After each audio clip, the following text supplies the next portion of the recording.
মালদায় তৃণমূল নেতা খুনে 50 লক্ষ টাকার সুপারি দেওয়া হয়েছিল। বুধবার সাংবাদিক বৈঠকে দাবি করেন ডিআইজি সাউথ বেঙ্গল সুপ্রতিম সরকার। তিনি জানান, ওই খুনের ঘটনায় এদিন আরো দুজনকে গ্রেপ্তার করা হয়েছে। তারা হলেন নরেন্দ্রনাথ তিওয়ারি এবং স্বপন শর্মা। ধৃতদের 3 দিনের পুলিশি হেফাজতের নির্দেশ দিয়েছে আদালত।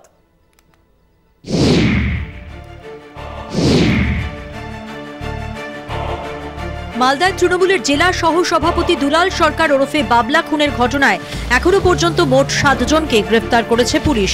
অভিযুক্ত আরো 2 জন ফেরার।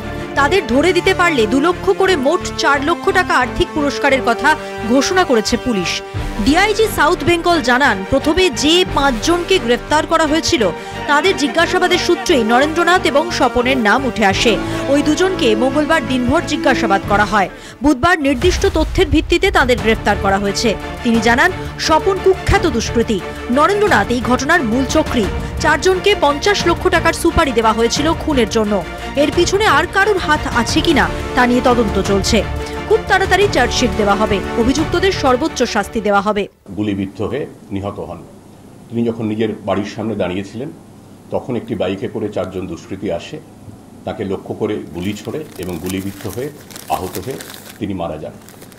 এই হত্যাকাণ্ডের প্রেক্ষিতে মালদা জেলা পুলিশের তরফে একটা সিট গঠন করা হয় এবং ঘটনার 1.5 ঘন্টার মধ্যে শামী আক্তার এবং টিঙ্কু ঘোষ নামে 2 জন দুষ্কৃতীকে গ্রেফতার করা হয়।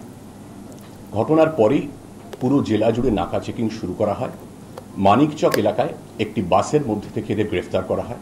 আর দুলাল সরকার ওখানকার কাউন্সিলর হয়ে গেল, ও দাঁড়াতে পারেনি। ওই জন্যই ওরা ওখানে আমাদের মধ্যে ঝামেলা চলছিল এবং আফটার ইলেকশন, মিশ্র ইলেকশনে ওদের মধ্যে ঝগড়া হয়।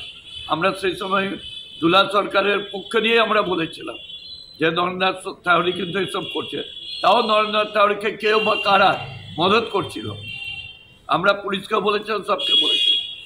অবশেষে এই ঘটনা ঘটল, যেটা আমরা প্রথম দিকে নরেন্দ্রনাথ তিওয়ারি অনেককেই বলেছে যে আমি শেষ দেখবো, আমি দুলাল সরকারকে মারবো, বাবলাকে মারবো। 2022 সালে পুরো ভোটের সময় দুলালের সঙ্গে নরেনের গোলমাল হয়েছিল। সেই সূত্র ধরেই এদিন মালদার তৃণমূল নেতা এবং ইংরেজবাজার পুরসভার চেয়ারম্যান কৃষ্ণেন্দু চৌধুরী দাবি করেন, নরেন্দ্র অনেকের কাছেই বলেছিল সে দুলালকে শেষ করে দেবে। দুলালের সঙ্গে ওর অনেক দিন ধরেই বিরোধ চলছিল। তিনি বলেন, এদের পিছনে আরো অনেকে থাকতে পারে, তাদের নাম আমি বলবো না, যা বলার মুখ্যমন্ত্রীকে বলবো। নিহত দুলালের স্ত্রী চৈতালি বলেন, পুলিশের ওপর পুরো ভরসা আছে, পুলিশ নিশ্চয়ই মূল অপরাধীদের খুঁজে বের করবে। কলকাতা টিভি।